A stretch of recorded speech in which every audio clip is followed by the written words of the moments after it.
નમસ્તે વિદ્યાર્થી મિત્રો, સ્ટડી ફોર નોલેજની ઇકોનોમિક્સ શ્રેણીમાં આપનું હાર્દિક સ્વાગત છે. આપણે ધોરણ 11 અર્થશાસ્ત્રની અંદર 7મું ચેપ્ટર એટલે કે ભારતીય અર્થતંત્રની ચર્ચા કરીએ છીએ. આ ભારતીય અર્થતંત્ર સમજવું એ ખૂબ જ જરૂરી છે, કારણ કે આપણે ધોરણ 12 ની અંદર જે અર્થશાસ્ત્રનો અભ્યાસ કરવાનો છે એની અંદર ત્યારે જ આપણે ખ્યાલ આવશે જો આપણે ભારતનું અર્થતંત્ર શરૂઆતથી સમજેલા હશું તો. આ ભારતીય અર્થતંત્રની અંદર આપણે ટોપિક કવર કરેલા છે. પ્રાચીન ભારતની અંદર કેવા પ્રકારની આપણી અર્થવ્યવસ્થા હતી, સ્વતંત્રતા પહેલાનું ભારતનું અર્થતંત્ર એટલે કે આપણે ભારત દેશ આઝાદ થયો 1947માં, તો 1947 પહેલા ભારતનું અર્થતંત્ર કેવા પ્રકારનું હતું, આ બધી જ ચર્ચા આપણે આ ચેપ્ટરની અંદર કરીએ છીએ. આજના દિવસે આપણે ચર્ચા કરવાની છે આ સ્વાતંત્ર્ય પહેલાનું ભારતનું અર્થતંત્ર. માત્ર આપણે અર્થતંત્રની વાત કરવાની છે, એટલે કે સ્વાતંત્ર્ય પહેલાના જો ભારત જોવું હોય એટલે કે અંગ્રેજો સમયનું ભારતીય. હવે આ અંગ્રેજો એ ભારતની અંદર આવીને ઘણા બધા સુધારા વધારા કરેલા છે, જેમ કે રેલવે સુવિધા ભારતની અંદર આપેલી છે, બેંકની સુવિધા આપેલી છે, રોડ રસ્તાની સુવિધા આપેલી છે. પરંતુ આપણે ગયા જ લેક્ચરની અંદર વાત કરેલી હતી, આ બધી જ સુવિધા છે એ ભારતીય માટે હતી નહીં. આ બધી જ સુવિધા પોતાની વેપાર મિલકતો વધારવા માટે કરેલી હતી.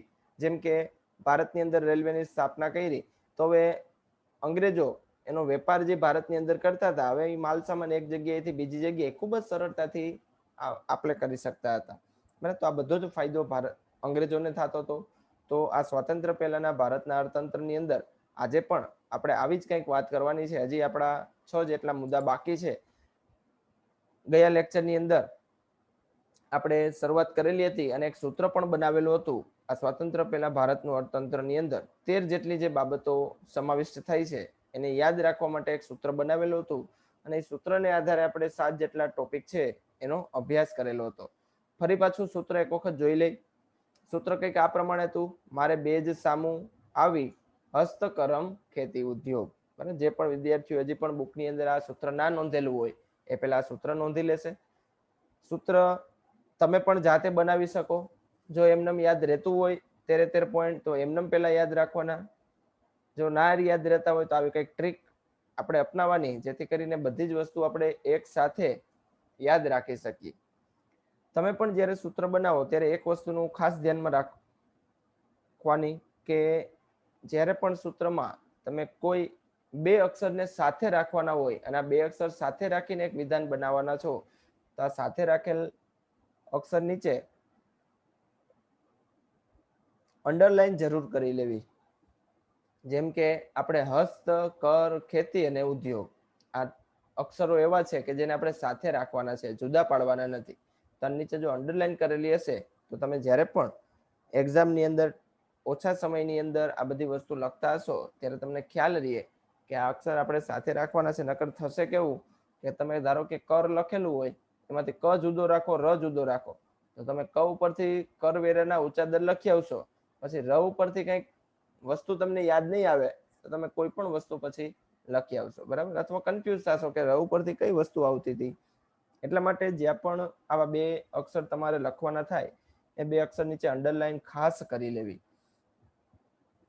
ચાલો, આપણે આર્થિક શોષણ સુધીની વાત થઈ ગઈ છે.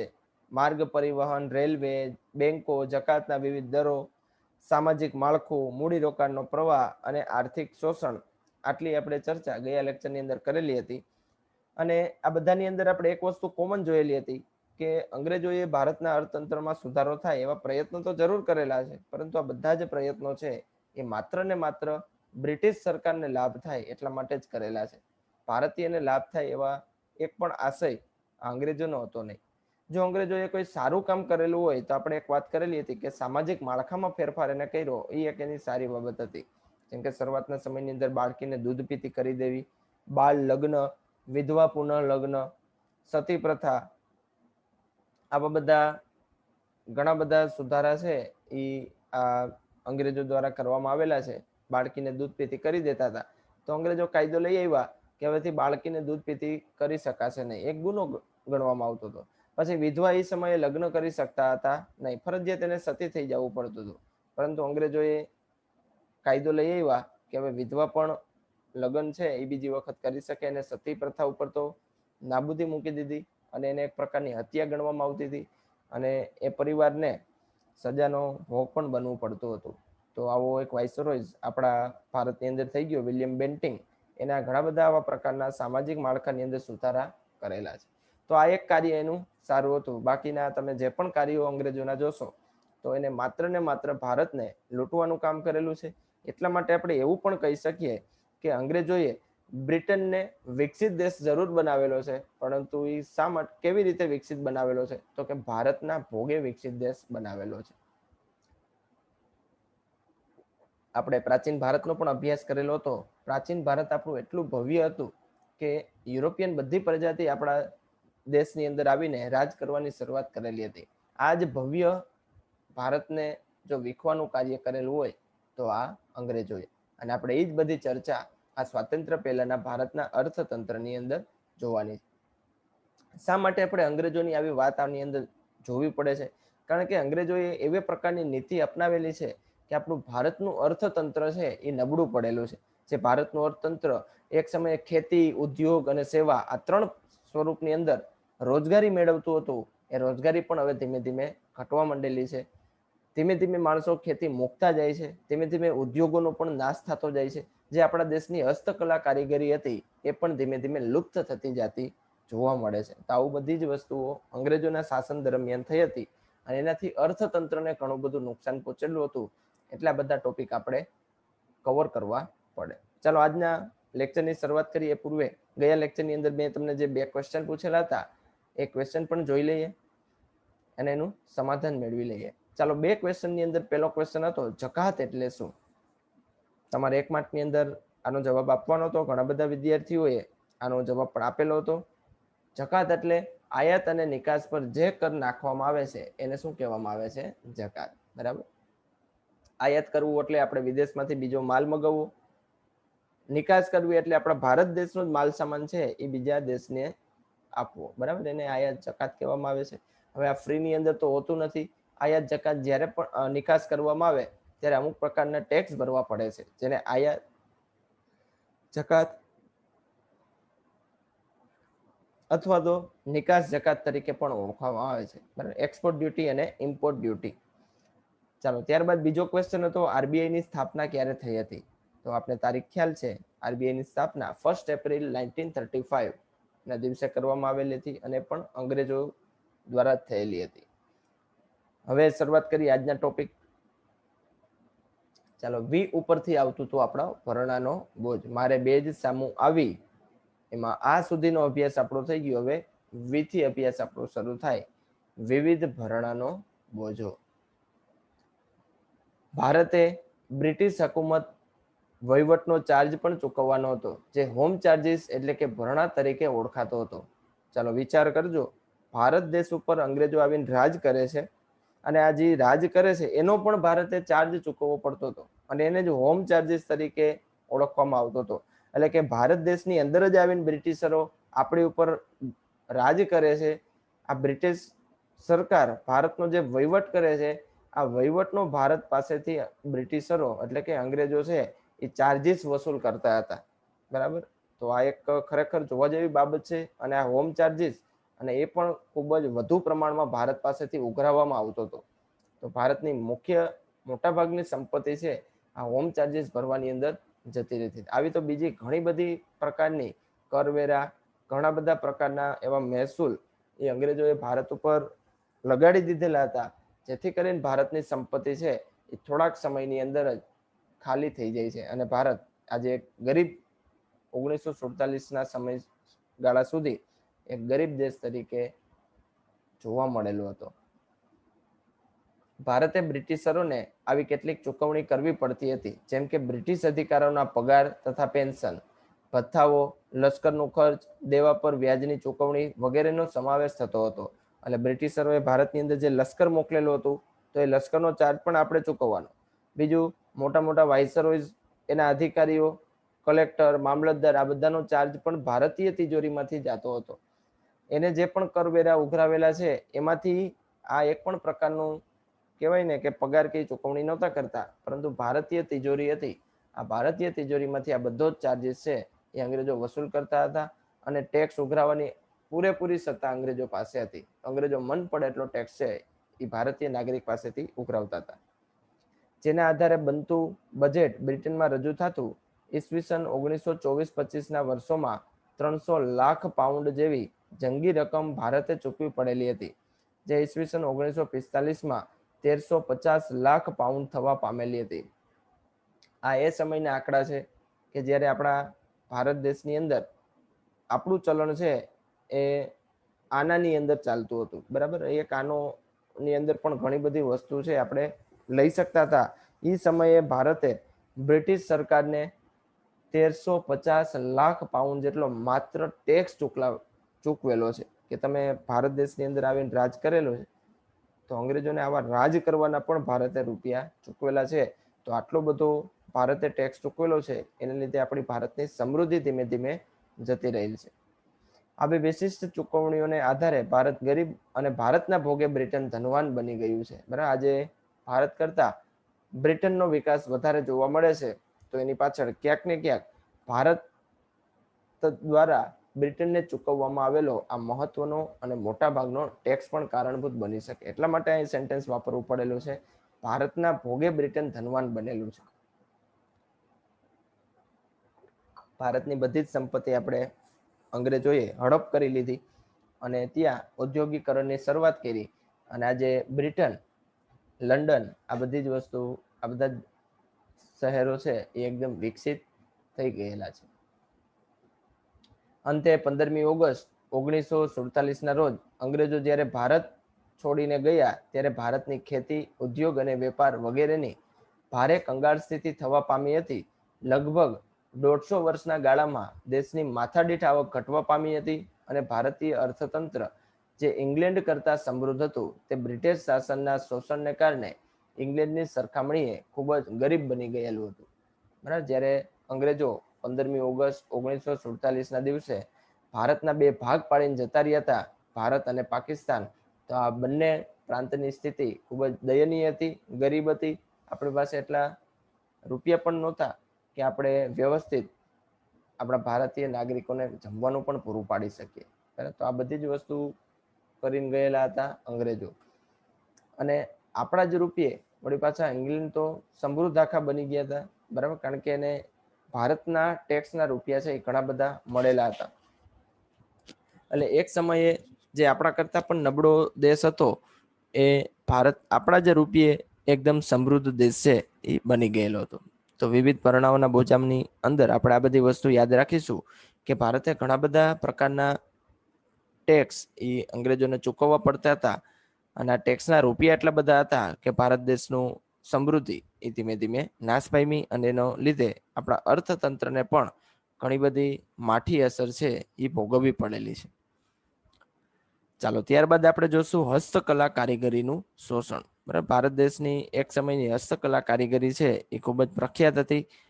હસ્તકલા કારીગરી એટલે કે વ્યક્તિ પોતાના હાથે કોઈ પણ વસ્તુ બનાવી શકે, આવા કારીગરો આપણા દેશ પાસે ઘણા બધા હતા. જેમ કે સુતરાઉ કાપડ બનતું, ત્યારબાદ તમને ખ્યાલ હશે જમ્મુ કાશ્મીરની અંદર એક પ્રકારની શાલ બને છે, આ શાલ પણ હાથથી બનતી. પટોળા બનતા, બરાબર. પટોળા પણ આપણા ગુજરાતની અંદર જે પણ કારીગરો છે એ પોતાના હાથે વસ્તુ બનાવતા. મૂર્તિકળા આપણી એટલી બધી સારી હતી. તો આવી ઘણી બધી પ્રકારની આપણી પાસે હસ્તકલા કારીગરી હતી. તો આ કારીગરનું શોષણ પણ અંગ્રેજો દ્વારા કરવામાં આવતું હતું. જે પણ આવી સારી સારી વસ્તુઓ કારીગરોએ બનાવેલી હોય, અંગ્રેજો સસ્તા ભાવે ખરીદી લેતા અને પછી મન પડે એ ભાવે એ બજારની અંદર વેચતા હતા. હવે સસ્તા ભાવે આ કારીગરો પાસેથી ખરીદતા હતા એટલે કારીગરોને આ બધી વસ્તુઓના વિકાસનો કઈ રસ રહેલો નહીં અને એને ધીમે ધીમે પોતાની હસ્તકળા કારીગરી છે એ મૂકી દીધેલી હતી. બાકી અત્યારે આપણા દેશ પાસે જો અંગ્રેજોએ આવું શોષણ ના કરેલું હોત તો આવા ઘણા બધા કારીગરો અસ્તિત્વ ધરાવતા હોત.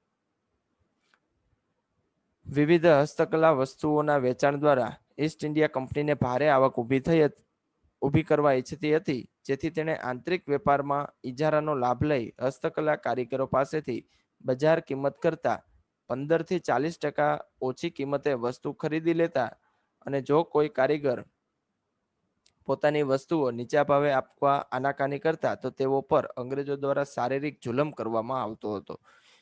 તો આપણે અહીંયા જોઈ શકીએ કે અંગ્રેજો આ હસ્તકલા કારીગરો જે પણ હતા એનું ઘણું બધું આર્થિક શોષણ કરેલું છે, શારીરિક શોષણ કરેલું છે. કોઈ કારીગર ના પાડી દે કે ભાઈ મારે આ નીચા ભાવે તમને માલ સામાન આપવો નથી, તો અંગ્રેજો દ્વારા એને ત્રાસ આપવામાં આવતો હતો.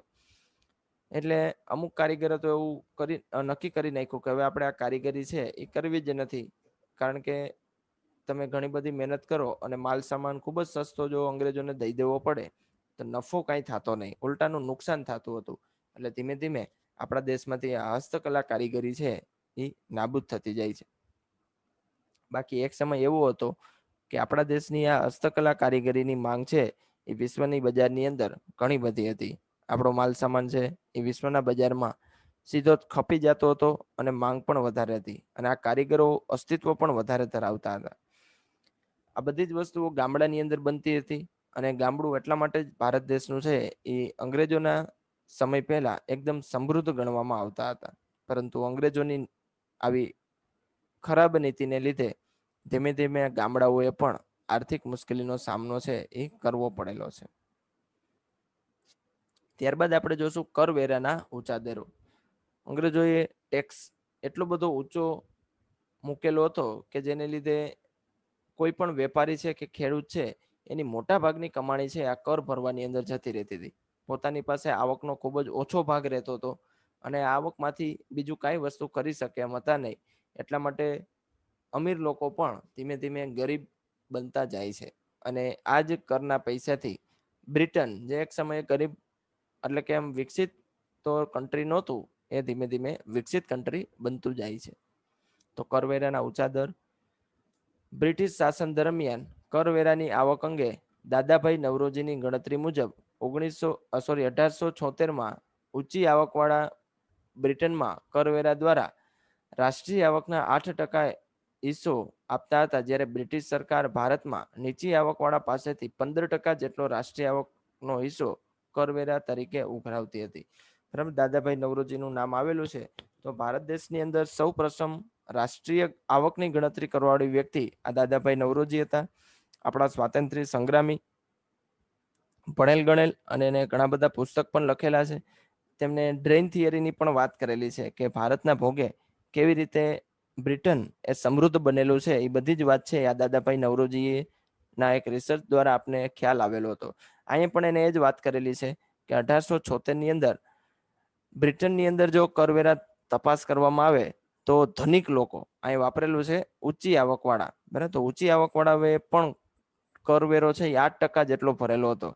જ્યારે ભારત દેશની અંદર જો વાત કરવામાં આવે તો નીચી આવકવાળા પાસેથી પણ અંગ્રેજોએ 15% જેટલો કરવેરો છે એ ઉઘરાવેલો હતો. બરાબર, ખરેખર નીચી આવકવાળા પાસેથી કરવેરા ઓછા લેવા જોઈએ. અત્યારે પણ આપણે ભારત દેશનું કરવેરાનું માળખું તમે જોશો તો જે પણ નીચી આવકવાળા વ્યક્તિઓ છે એની પાસેથી સરકાર કર એટલો બધો ઉઘરાવતી નથી. ખેડૂતને કરવેરામાંથી બાકાત રાખેલા છે, એટલે ખેડૂતે 1% કરવેરો ભરવો પડતો હોતો નથી, કારણ કે એની આવક જ ઓછી છે. જો એ આવક કરવેરામાં જતી રહેશે તો પોતાના કુટુંબનું ભરણ પોષણ કરી શકશે નહીં. જ્યારે બ્રિટિશરોએ આવું કાંઈ વિચારેલું નહોતું. ઉલટાનું એના દેશની અંદર કરવેરા હળવા હતા, જ્યારે આપણા દેશની અંદર કરવેરાના પર્સન્ટેજ છે એ ખૂબ જ ઊંચા રાખવામાં આવતા હતા, કારણ કે એને ભારતના ભોગે જ બ્રિટનને સમૃદ્ધ બનાવવું હતું. આપણો બીજી પણ વાત કરેલી છે, એક એક્ઝામ્પલ આપેલું છે મીઠાના સત્યાગ્રહનો. દાખલા તરીકે મીઠા પરનો કરવેરો ભારતમાં મીઠું દરિયા કાંઠે અને રણ પ્રદેશમાં સરળતાથી મળતું હતું, તેમ છતાં બ્રિટિશ સરકાર ઇંગ્લેન્ડથી જહાજો દ્વારા મીઠું ભારતમાં લાવતી હતી અને તે ભારતમાં વેચતી હતી. જ્યારે ભારતમાં પાકેલા મીઠા પર ઊંચો કરવેરો લેવાતો, જેથી એક તરફ બ્રિટિશ શાસનને કરવેરાની આવક થાય અને બીજી તરફ ભારતીય મીઠું મોંઘું હોવાથી તે ઓછું વેચાય તો બ્રિટનને તેનો લાભ થાય. આથી જ ગાંધીજીએ દાંડીકૂચ કરીને સવિનય મીઠાનો સત્યાગ્રહ કર્યો હતો. બરાબર, તો આપણે જે સવિનય દાંડી યાત્રા કહીએ છીએ એ દાંડી યાત્રા એ મીઠાના ઉપર લાગેલા ટેક્સ ઉપર જ હતી. કારણ કે એક તો ભારત દેશ પાસે આમ તમે જોવા જાઓ તો 7,500 પણ વધારે કિલોમીટરનો દરિયા કિનારો છે. ત્યારે તો પાકિસ્તાન પણ ભારતમાં હતું, એટલા માટે દરિયા કિનારો ભારત પાસે ઘણો બધો વધારે હતો. અને સરળતાથી ભારત દેશ છે એ મીઠાનું ઉત્પાદન કરી શકતો હતો અને ભારતીયોની જરૂરિયાત છે એ ભારત જ પકવેલા મીઠાથી પૂર્ણ થઈ જતી હતી. તેમ છતાં અંગ્રેજો શું કરતા, બ્રિટનથી મીઠું છે એ ભારત દેશની અંદર આયાત કરતી, એ પણ ખૂબ જ ઊંચા દરે, જે દર ભારતની અંદર ચાલતો એના કરતા ઊંચા દરે છે એ બ્રિટનથી મીઠું મગાવે. બીજી બાજુ ભારતમાં જે પણ મીઠું પાકતું હતું એની અંદર આ બ્રિટિશરોએ ટેક્સ વધારે એડ કરી દીધો. એટલે થશે એવું કે ભારતનું મીઠું મોંઘું થઈ જાય, અંગ્રેજોનું મીઠું છે એ સસ્તું થઈ જાય. તો આપણે પણ જ્યારે ખરીદી કરવા જાય ત્યારે આપણો પણ રૂલ્સ હોય છે સસ્તી વસ્તુ ખરીદવી. પછી કયા દેશે ઉત્પાદિત કરેલી છે એ આપણે કોઈ જોતું હોતું નથી. તો અંગ્રેજોનું મીઠું સસ્તું હતું, તો જેમ વધારે પ્રમાણમાં અંગ્રેજોનું મીઠું વેચાશે એમ અંગ્રેજોને છે આનો વધારે ને વધારે ફાયદો મળશે. બરાબર. તો મીઠું એક તો જરૂરિયાત વાળી વસ્તુ, એટલા માટે જ ગાંધીજીએ આ મીઠાનો સત્યાગ્રહ કરેલો હતો, દાંડી કૂચ કરેલી હતી અને મીઠા ઉપરથી સરકારને કરવેરા માફ કરવાની છે એ માંગ કરેલી હતી. સરકારે એની માંગણી પણ સ્વીકારેલી હતી.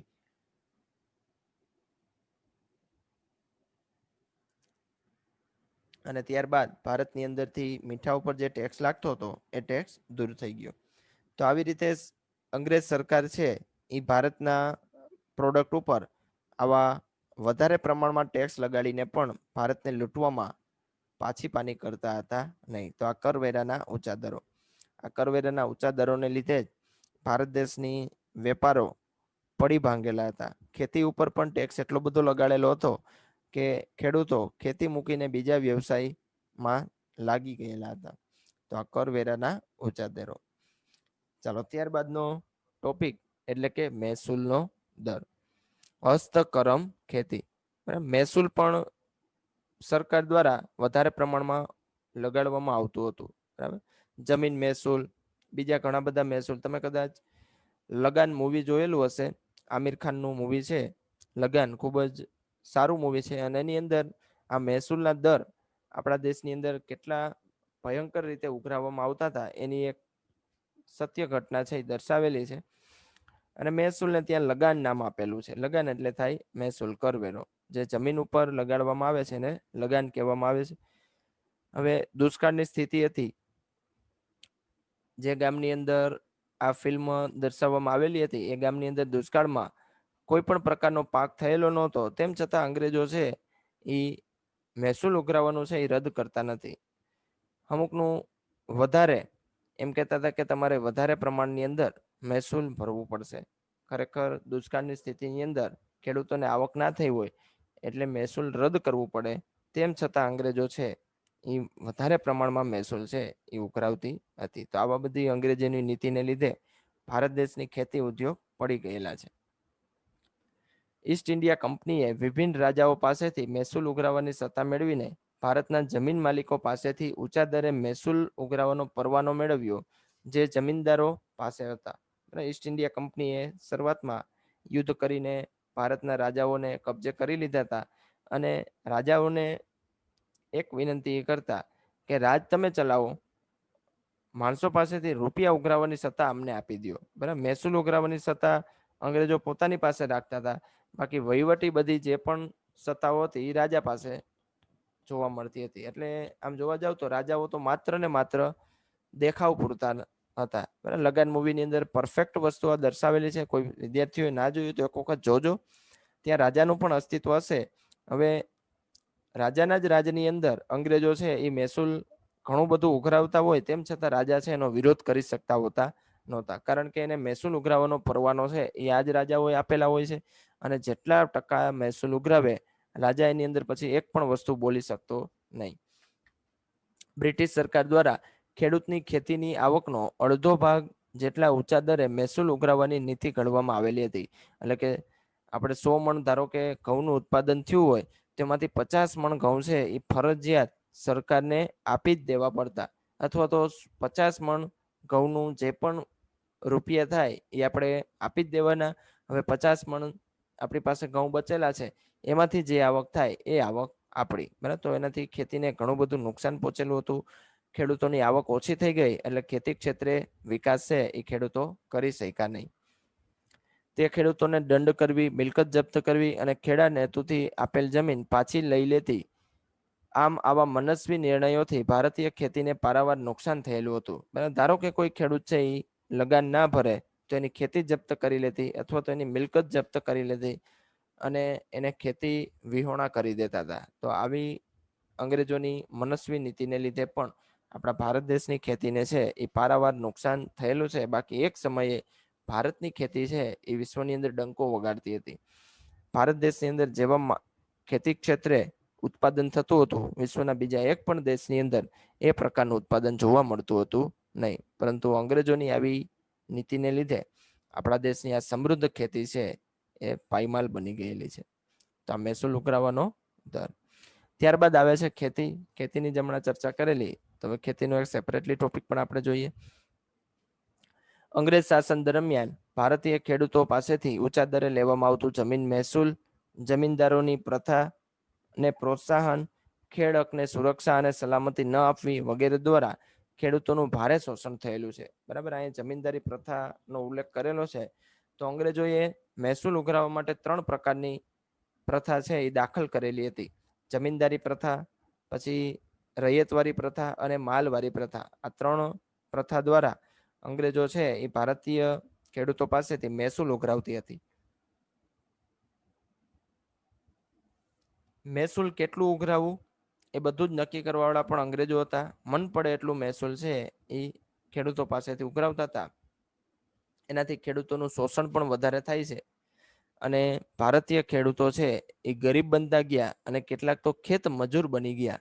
એક સમયે જે ખેતર ખેડૂતનું હતું, હવે એ ખેતર તો અંગ્રેજોએ જપ્ત કરી લીધું, એટલે એ જ ખેતરની અંદર ખેડૂતો મજૂરી કરતા પણ થઈ ગયા. તો આવી બધી અંગ્રેજોએ ભારત દેશની ખેતીને નુકસાન પહોંચાડવામાં મહેસૂલનો જે દર લગાડેલો હતો એ જવાબદાર બને છે.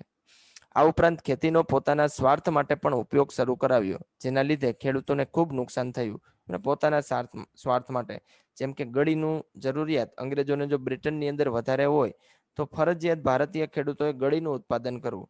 જો સુતરાઉ કાપડ બનાવવા માટે અંગ્રેજોના બ્રિટનની અંદર ધારો કે કપાસની જરૂર હોય, બરાબર, રૂની જરૂર હોય, તો ભારતીયોએ ફરજિયાત રૂનું ઉત્પાદન કરવું. પછી એ ઉત્પાદન સારું થાય તોય ભલે, ન થાય તોય ભલે, અંગ્રેજોએ જે નક્કી કરેલા હોય એ રૂપિયા એને ચૂકવી દેવા પડે. આવા આપણા આસામના ચાના બગીચા પણ અંગ્રેજો દ્વારા એનું વેપારીકરણ કરી નાખેલું હતું. બરાબર, બધા ચાના બગીચાના માલિક અંગ્રેજ બની ગયેલા હતા અને મન પડે ભાવે અંગ્રેજો ભારતીય ચા છે એ વિશ્વની અંદર વેચી દેતા હતા.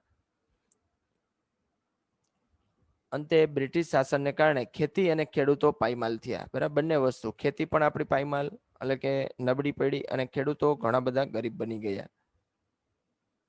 આ ઉપરાંત બ્રિટનની ઔદ્યોગિક ક્રાંતિ બાદ કાપડ ઉદ્યોગોમાં ગળીની જરૂરિયાતમાં વધારો થતા બ્રિટિશ સરકારે ગળીનું ઉત્પાદન અને નિકાસ વધે તેવા પ્રયત્ન કર્યા.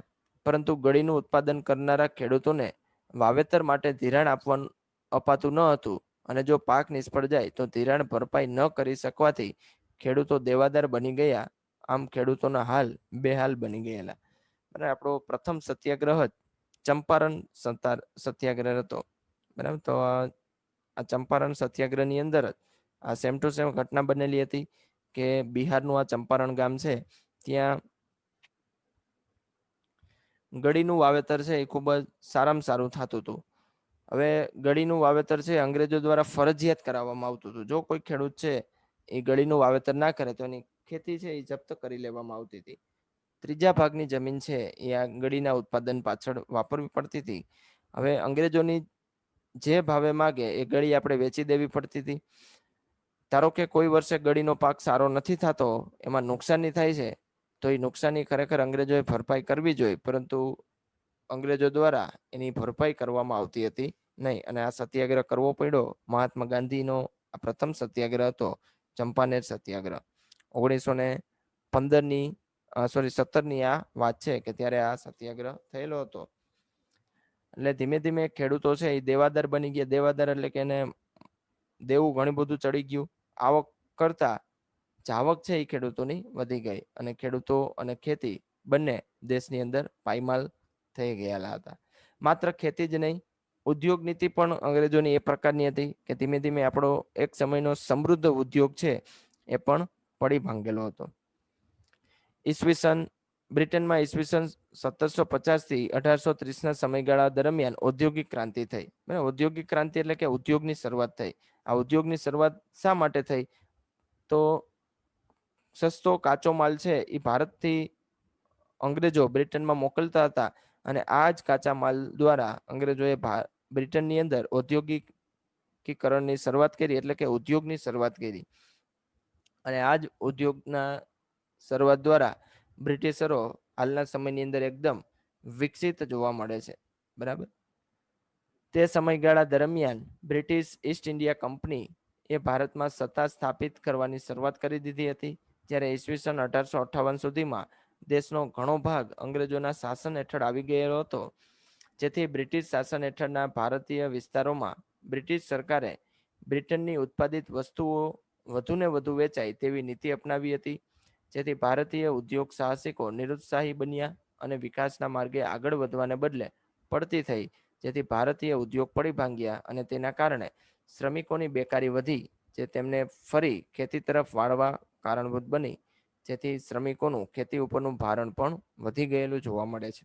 તો અંગ્રેજોએ ભારતના ભોગે બ્રિટનને જે સમૃદ્ધ બનાવવું હતું, તો ભારતનો જ કાચો માલ છે એ ખૂબ જ સરળ ભાવે બ્રિટનની અંદર લઈ જતા હતા, અને એવા પ્રકારની ઔદ્યોગિક નીતિ અપનાવેલી હતી કે બ્રિટનનો માલ સામાન છે એ ભારતની અંદર સસ્તો વેચાય, અને ભારતનો જ માલ સામાન છે એ ભારતની અંદર મોંઘો વેચાય.